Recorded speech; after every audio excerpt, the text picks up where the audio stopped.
Hey guys, and welcome back to Battlefront Updates and some Star Wars gaming talk. It's a little over a month since the release of Star Wars Outlaws, and a lot of things have happened, both positive and negative, that I thought we'd discuss, as they have quite a big impact potentially on the future of Star Wars games. On top of that, we've got a really interesting update on the Codor Remake from Saber Interactive, as well as some statements from EA in regards to the Star Wars Jedi franchise and its future, which I think are quite interesting. So let's get straight into it.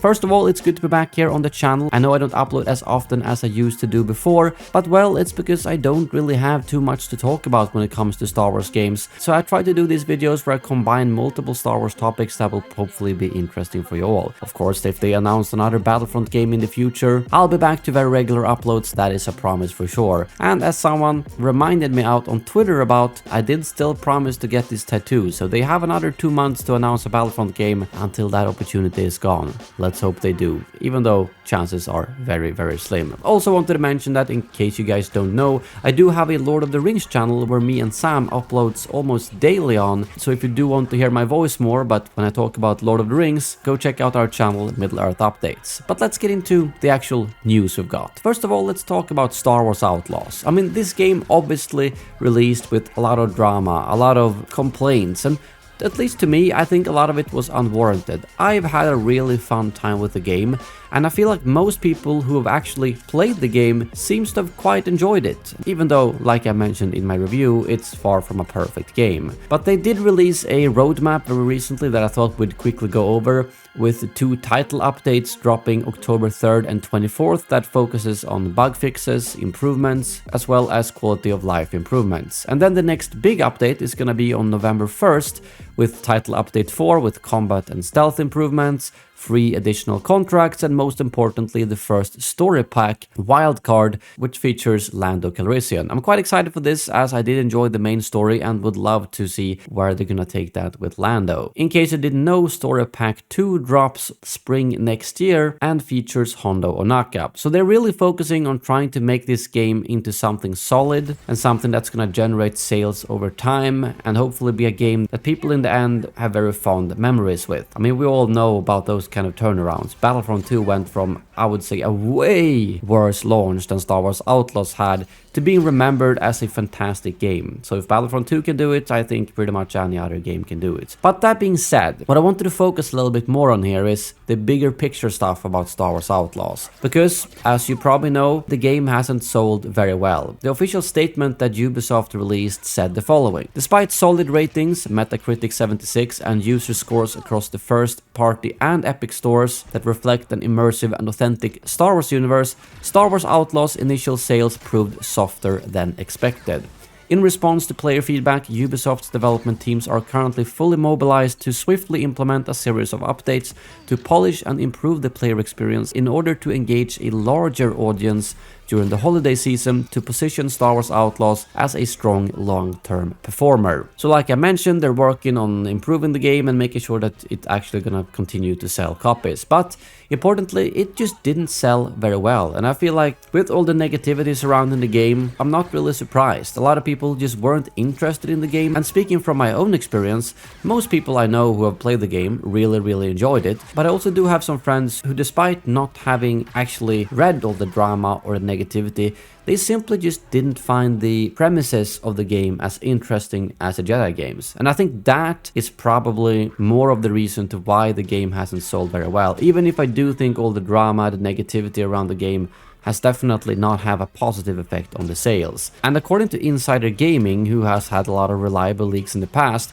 Star Wars Outlaws sold just 1 million copies a month after release, which is quite low, and according to Gaming Bolt, the European launch sales were less than half of Star Wars Jedi Survivor, which kind of shows how poorly Star Wars Outlaws actually did in terms of sales. And the CEO of Ubisoft said some things recently which maybe didn't sit right with the community either, as he basically blamed the gamers for Outlaws not doing very well. As he said, in today's challenging market and with gamers expecting extraordinary experiences, delivering solid quality is no longer enough. And even though I can understand part of where it's coming from, as at least I think it's a solid game, it's not a 10 out of 10 game, but it is a solid game that expects more sales than it currently has, you really can't blame the customers for not buying a product. That's never gonna be the solution. It's better to take a step back and see, why are people not buying the game? Why are people who, for instance, bought a Star Wars Jedi game not buying this game? Figure that out and you'll figure out why the game didn't do very well. Overall, it's gonna be an interesting couple of months to see if they improve the game as much as they promised, and if the sales improve during the holiday season, as that's usually when the most games are sold. Because if not, I think this is gonna be a really bad thing for the future of Star Wars games. As we've already seen countless articles over the years saying how much of a cut that Disney actually takes from Star Wars games. So if Star Wars games like Outlaws flops, that means that less companies are going to be interested in actually making Star Wars games, as not only do you have to pay for your own expenses, but you have to pay the huge licensing fee to Disney too, meaning that just selling enough copies to break even is suddenly way harder. But I will keep you guys up to date with this moving forward, as even though I know our main interest is that we want a multiplayer shooter, we want a Battlefront game,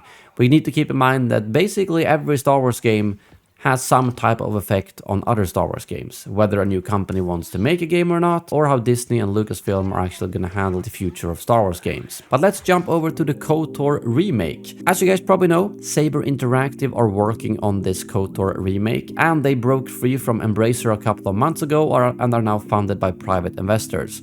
But the Codor Remake has sometimes been mentioned and sometimes not mentioned, so we haven't really known if it's alive or not, but in a very recent press release, they did fully mention it. In fact, out of all the upcoming games, it's the first one they mentioned. And the interesting thing is that they just say an exciting slate of upcoming titles, including Star Wars Knights of the Old Republic. The remake name is no longer in there, and the remake is also gone from their website. So it sounds like it's no longer a remake. Maybe they're making a completely new version of Star Wars Knights of the Old Republic and even making it into a canon story. I think that could be good, but it also could be bad. I don't really know what I think about that, as obviously the old games were fantastic, and if you were to just make a remake that respected those old games, I feel like that would just be a given winner that would do really well.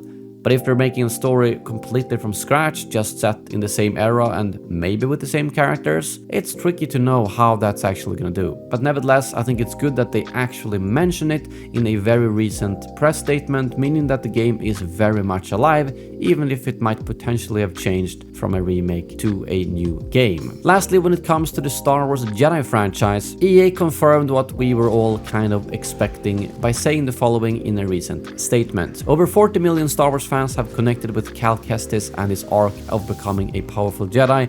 Respawn is working hard to bring the final chapter of this thrilling story to players. So like Stig Asmussen said a long time ago, it is indeed a trilogy, and this is gonna be the final chapter for Cal Kestis. And man, I am a little bit worried. I feel like they might just go full Order 66 at the end of the game and kill off all the characters, or at least kill off Cal Kestis. They could maybe leave him alive for a potential TV series or something like that, but considering the era that the game plays out in and what happened to most of the Jedi around that time, I would not be surprised if they decided to kill off Cal Kestis. Maybe he's gonna do some grand sacrifice at the end to help the rebellion or anything like that, but I would be surprised if Cal Kestis survives that third game. What do you guys think? Anyways, those are all the news I had to discuss today. Some good, some bad, and well, the future of Star Wars games still feels like it's a little bit up in the air. Star Wars Outlaws didn't do very well. Star Wars Hunters, I haven't really heard much about that game. It seems to be getting very little attention across the web, but the reviews are good, so maybe that game is gonna survive. But overall, Star Wars games feels a little bit iffy right now, if I'm gonna be completely honest. A lot of games that were announced years and years ago, we still haven't heard any more official info or trailers about, and there hasn't been any new Star Wars games in development announced for a long time either. So we're simply gonna have to wait and see what happens over the next couple of years. But I appreciate you all sticking with the channel as always, and if there's anything in particular you want me to discuss in future videos, leave a comment below. Thank you very much for watching, and as always, may the Force be with you.